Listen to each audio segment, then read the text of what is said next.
Welcome to Dialogues of Desire, Non-Monogamy Unscripted, the podcast where we're rewriting the rules of relationships. So grab your intimacy and exploration passports and join us from the very beginning as we embark on an unscripted, unfiltered journey into the world of non-monogamy.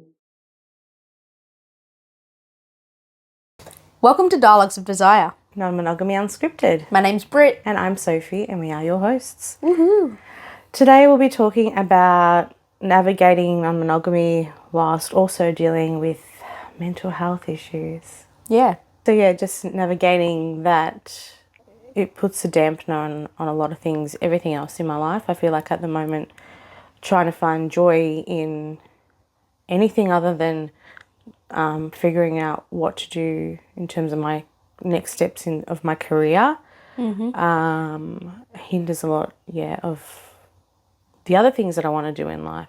Yeah. Nothing is easy for me at the moment. Even this podcast is difficult as much as for me, starting it was about trying to get my confidence back in terms of doing anything in life because everything was so hard.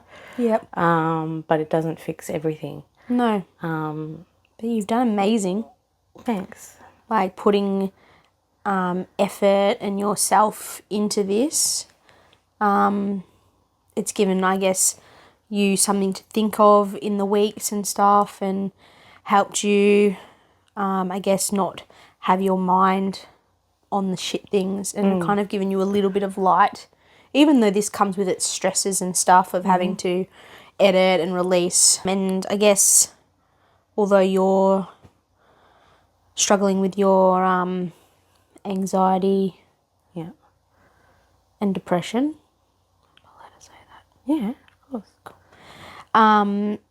Obviously what's happened with me in my accident, I now have some mental health stuff that is going on for myself that I've never really experienced before. Mm-hmm. So not only are you trying to, navigate your own experiences and what you need to work through, but you're also trying to help me work through things that I've not really experienced before as well. So I'm learning how to deal with that, and you're there supporting me. So that's a big role as well. So yeah, but you're doing amazingly, and like I've said to you before, I think it's important to acknowledge that what you're going through and how you're feeling is a very normal emotion for what you've been through. You've been hit by a car.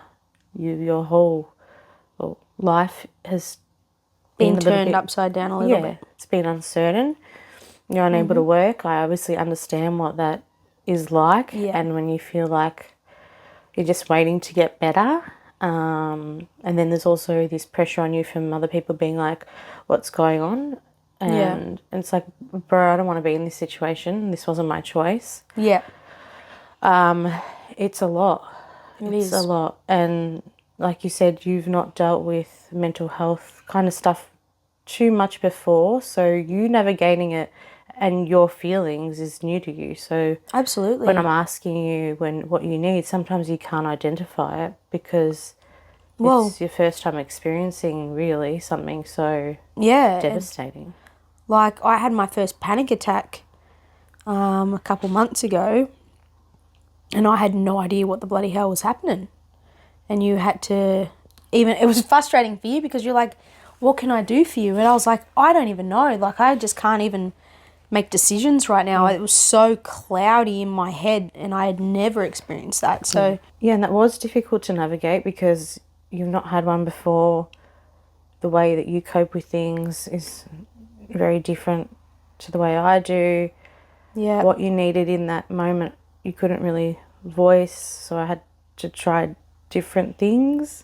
And we probably learnt now. That me sitting down watching TV and you doing my nails was perfect. Yeah, exactly. Whereas I'd be like, don't even fucking, like, I need to move, you know? You're like, I'm like, I just need to be doing something. And that also brings up, in terms of non-monogamy, how I feel about not leaving you as such during this time, but I feel as though I don't have the capacity, nor do I want to kind of leave you to date right now, because I feel like it's not fair on you when you can't drive at the moment.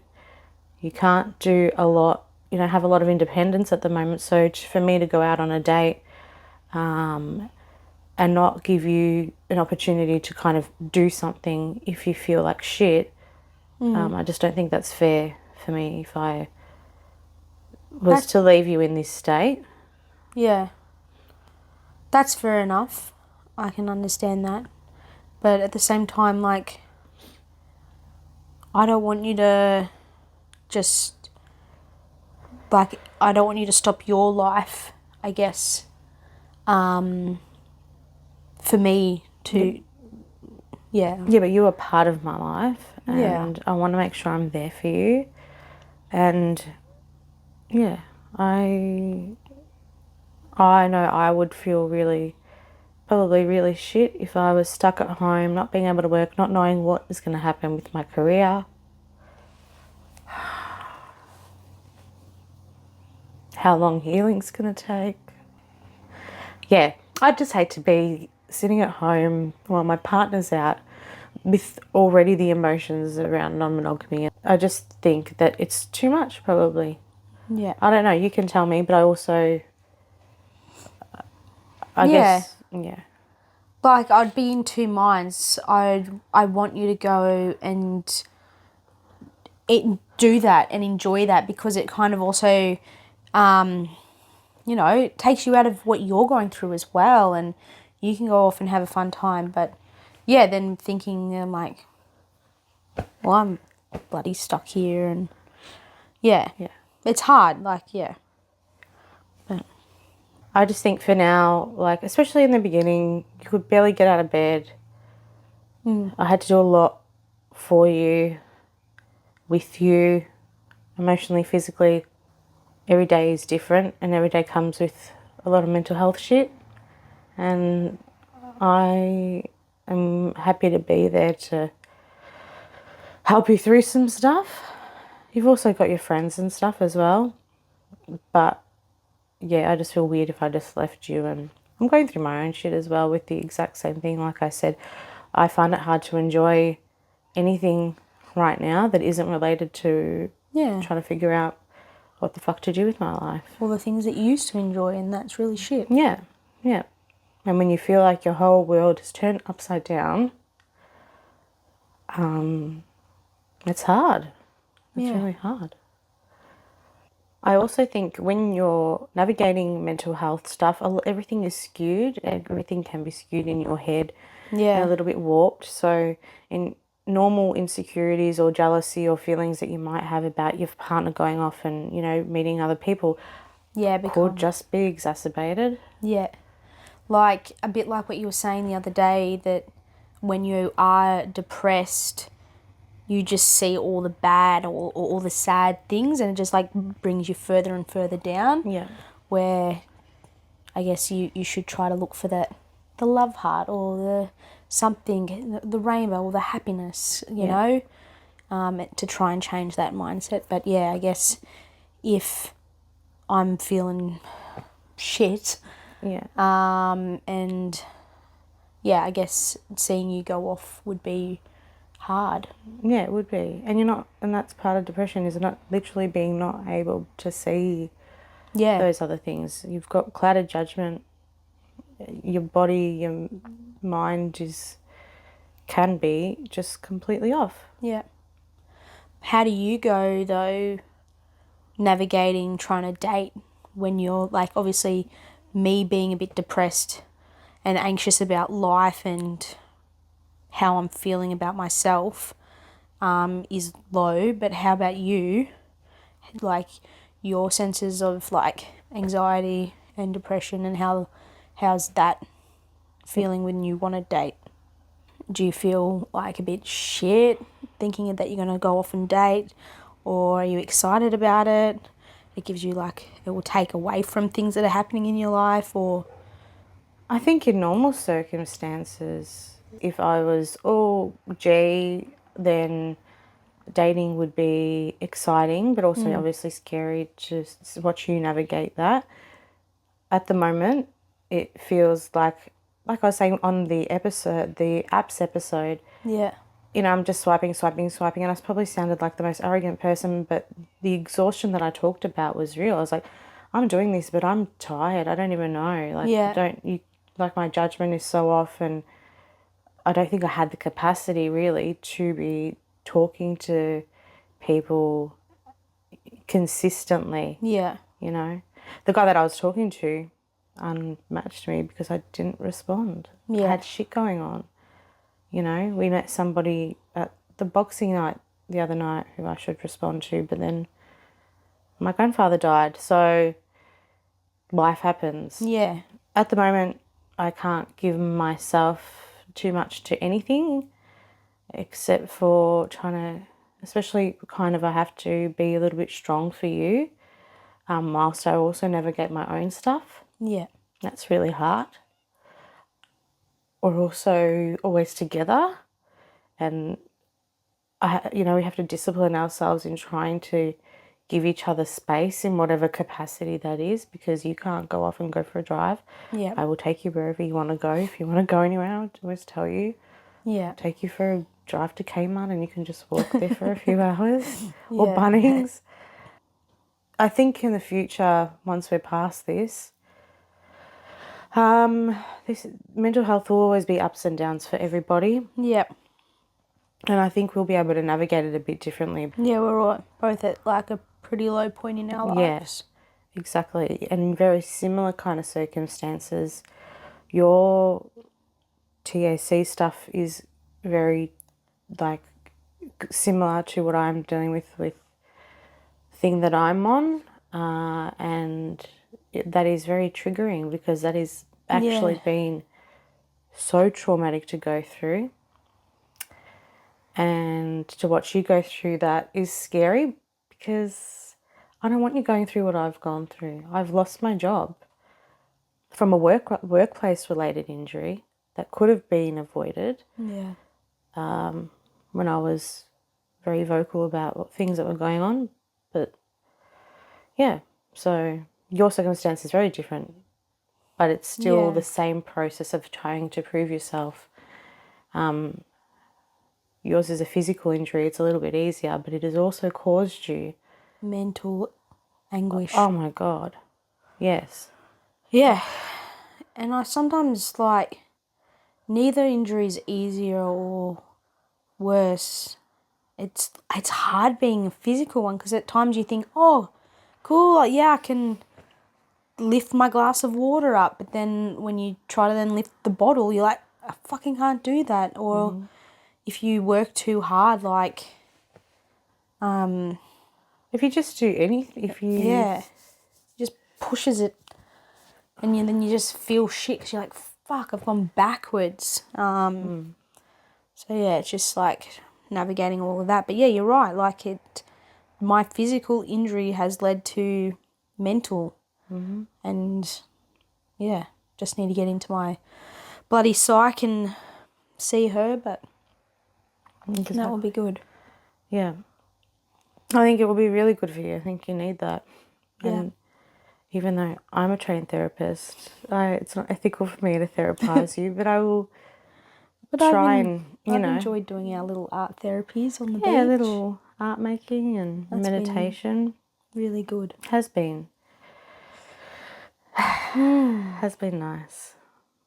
I guess life will have its moments and unpredictable moments, and I think this is one that hopefully we can learn from and understand.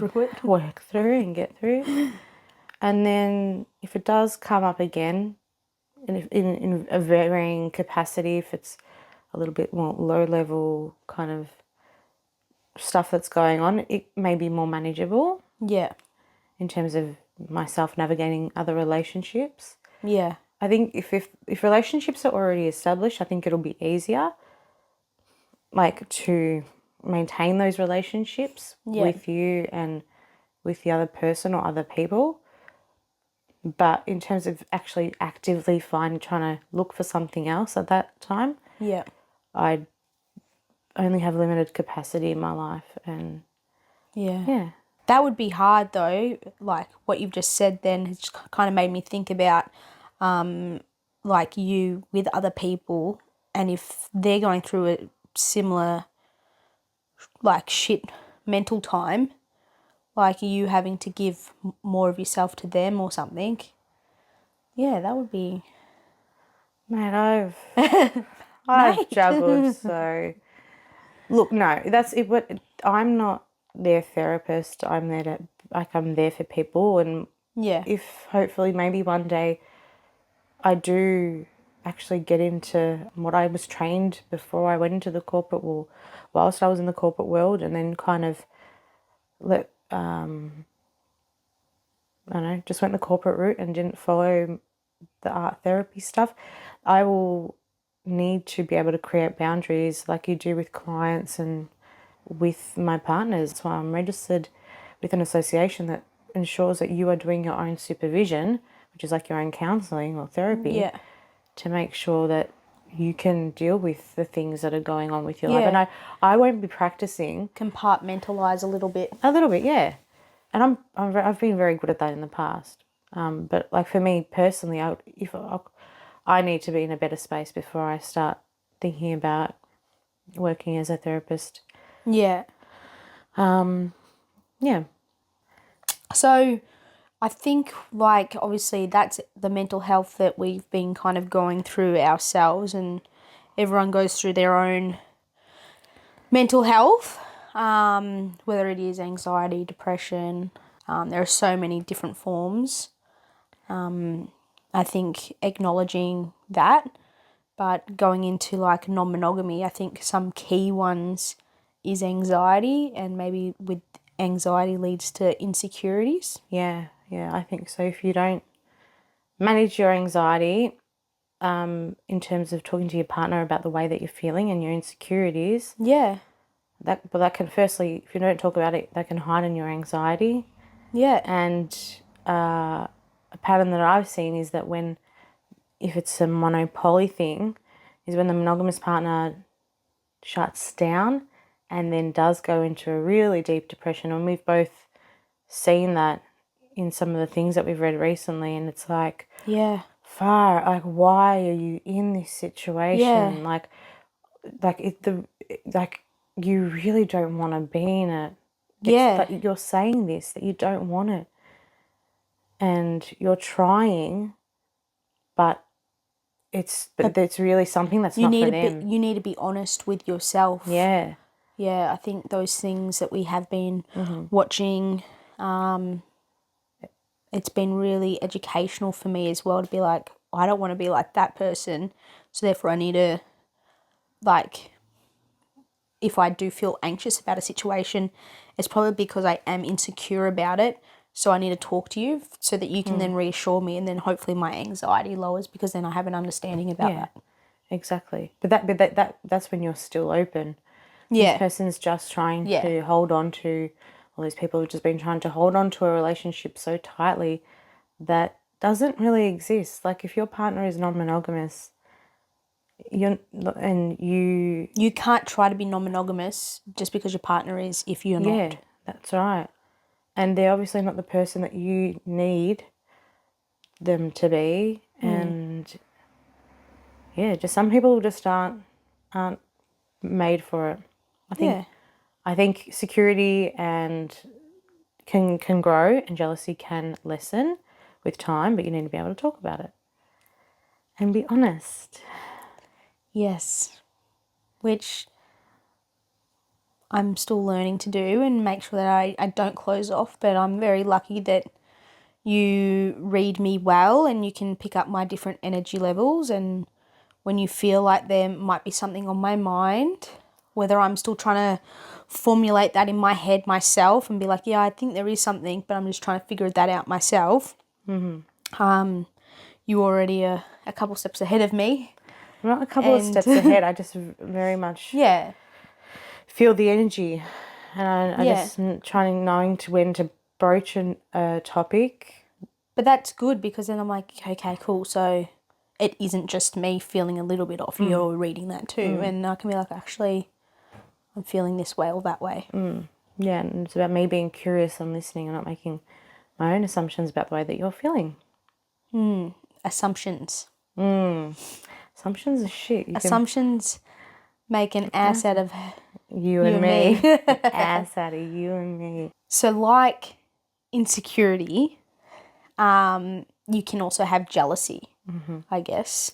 And then with jealousy is compersion. But I guess people might get, I shouldn't say confused because they're a similar thing, but jealousy is different to an insecurity. Well, jealousy is a normal. Insecurity is also normal. Yeah. But if we're looking about insecurity, it's like, okay, what is it that About myself. Yeah, yeah. And I think when looking at your own jealousy, usually you can find that there's an insecurity behind it within you about something that you may not have brought to light before. And hopefully with therapy or with talking to your partner or just doing some reflection, you can see that, oh, there's actually this insecurity of mine that I have. That is causing me to have some sort of jealousy. Yeah. Like if I went off and you were insecure because you felt like I wasn't spending enough time with you or something like that. So you were jealous of the time that was being spent with somebody else. And what it actually was this deep wanting to be connected to me in a more purposeful way. Yeah. You know, we might spend all our time together or live together, but you're triggered by me going out for a purposeful date because we haven't had that opportunity to do, which we did go on dates, which is really good. Yeah, that is nice. So, yeah, they're very interconnected. And jealousy is a very healthy, normal emotion, and there is no shame in that, and there shouldn't be shame in that because it just shows you what you need to honour within yourself. Yeah. Whether you need to speak up. Yeah. With jealousy, as I said before, you can have the other way of compersion. Yeah, so I guess kind of the opposite of jealousy is compersion. Which is like a happiness when you see your partner with somebody else. Yeah, it's like the opposite of jealousy or like possessiveness of that person. It's when you find a true joy in seeing, for example, the person that you love experience love or experience a joy that is not directly related to you. Yeah. Which for you monogamous people could literally be seeing your partner play a sport or something and be that happiness and be happy when they've scored the winning goal or something like that and feel that joy and happiness for them in that time. Yes. For you non-sporty people such as myself, I'd give you a different example of, you know, seeing your partner have this beautiful relationship with their best friend where they talk very openly and can share really deep things and have a beautiful connection and a deep love. That's compersion as well. Yeah. Yeah. Yeah, I'm not the sporty type either. That does not, I can't relate. I'm happy for you if you're on the ground and you're doing well or if you're doing shit, whatever, as long as you're happy. Yeah. That makes me happy. Yeah. That's also why I've told you should start footy or soccer again once your injury is healed because I know how much joy that brings you. I see how much joy that brings you even when you just talk about it. And I think having both jealousy and compersion is beautiful for a relationship and it will help a relationship flourish, especially in like a non-monogamous one. Like, yeah, I think I would hope that I would, yes, at times I will experience a bit of jealousy because this is the first time that I'm going through this and I'll have to express to you my insecurities and my anxieties, which would lead to my jealousy in whatever relationship. But I'm hoping that I will also see how happy you are expressing yourself and being truly, authentically you. And that will give me compersion because who doesn't want to see their partner be their true self? I agree. I hope that is the case. A lot of people find insecurity insecure when their partners find a strength in themselves, which is weird. Yeah. But haven't you seen that? Like, I think that's more of like a slightly toxic. toxic. Yeah. It can be so triggering for people when their partners find something that they find joy in other than their partner. Question. Would that also be in relation to like when, say, people have babies and their partner doesn't like, or the attention has come 100%. off them, and they're like, I think whatever we were watching, we must have been watching a movie or something the other day, where the guy's like, oh, they're just going to forget about me now that they've had a baby.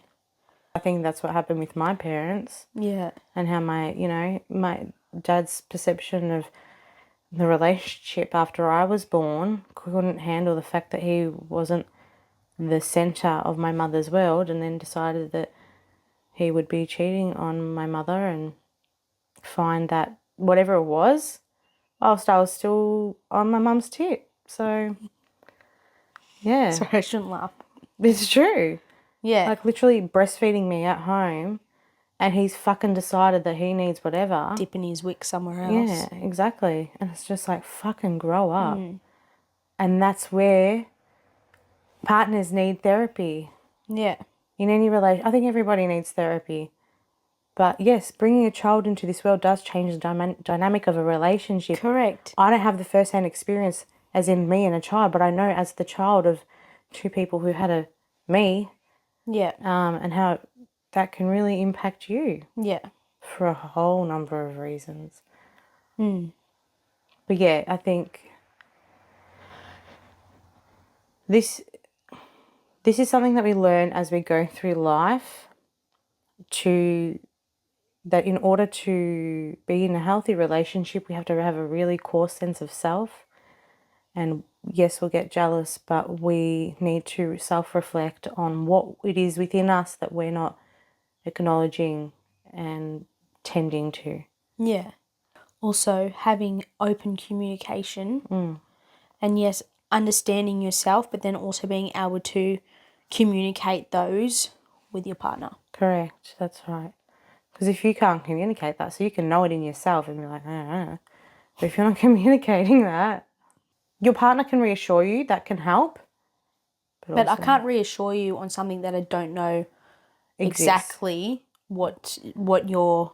I can then assume, and as we've just said, like I'm not going to assume correctly. Yeah. And so I might be thinking you're upset about something else or whatever, not knowing that this is an insecurity that's made you feel this way, and reassuring you in that way. That's right. I mean, I'll give you an example, because even though sport's your thing, all the stories I hear about footy, if I can talk about this, it's all intermingled, everyone's sleeping with everyone, there's a lot of drama, blah, blah, blah. So for you to go into footy, bit worrying. Yeah. Like, who knows who you'll meet, what kind of little affair you might have, if that's how I felt. But that's what happens often. Yeah. And that drama and that thing. You'll find a great group of people that you'll mesh with. Yeah. And I could be really insecure about that. Well, my best friend is who I met from footy. Yeah. So it's lovely. Which is, yeah. But I mean, like, I've never had a footy relationship. I understand that, but to see, I think, for example, if you were to start again and to get that zest for it like you do when you just talk about it, that could be really, really challenging for some people. Yeah. I'm like, I'd be like, fucking hell, amazing. Yeah. You've got, Yeah. But a lot of people wouldn't necessarily feel that way or feel threatened. Absolutely, they would. And, like, can be a quite toxic place. Like women's soccer, women's footy, those can be quite, toxic in that way. And if you are in a partnership, generally, yes, there are people sleeping with people, and it's just not nice. Yeah. And it's also not nice when you're a part of that group because you know all the different dirty little secrets and you're just like, far out. Like, I'm here to play I'm here to play a sport that I enjoy. Keep the bed out of it. True. Thanks for listening to part 1 of our episode on mental health. If any of the topics we discussed today brought up something for you, please reach out to someone you trust. We've also posted resources and support services on our Instagram page, so be sure to check those out if you need them. Take care, and we'll see you in part 2. It's so weird because we haven't recorded in a while. I'm like, oh. Also feels like anxiety. No, you've got this. You too, babe. Yeah, I just got a bit of anxiety. Which is perfect because we're doing a podcast on mental health. It's a lot. I should buy tissues. Okay, let's go. Get some tissues, baby. I got your toilet paper. You got toilet paper? Tissues are expensive. Yeah, exactly. They're in crisis. I need a drink because my throat's a bit like... Please don't spill it. I'm so good. I'm so good at that.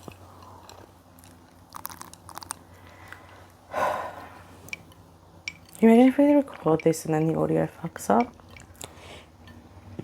More mental health issues? Yes. It's okay.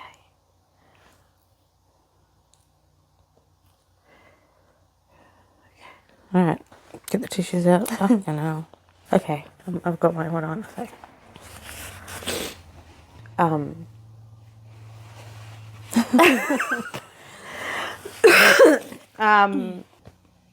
I think... I don't know what I think because I'm always thinking. Before we do anything, do we want to make sure that audio is okay? No. We're just doing it. Because I'll fucking die. I don't want to know. Do I just talk about myself the whole time? No, you didn't. We had a good chat there. Okay. That has been pissing me off. It's been pissing me off and I think it fell in my eye. Thanks for tuning in to today's episode of Dialogues of Desire. We hope you've enjoyed the conversation and maybe even learned something new. If you loved what you heard or we've piqued your curiosity, make sure to follow us on Instagram, YouTube and TikTok. We'll be sharing the latest and greatest content there, so you don't want to miss out. And don't keep all this juicy goodness to yourself. Share our podcast with friends, family, or anyone you think might enjoy listening. The more the merrier, right? Until next time, stay curious, stay open, and keep those conversations flowing. We acknowledge the traditional owners of the land on which we are recording, the Wurundjeri people of the Kulin Nation. We pay our respects to their elders, past, present, and emerging. We recognise their continuing connection to land, waters and culture, and acknowledge that sovereignty was never ceded.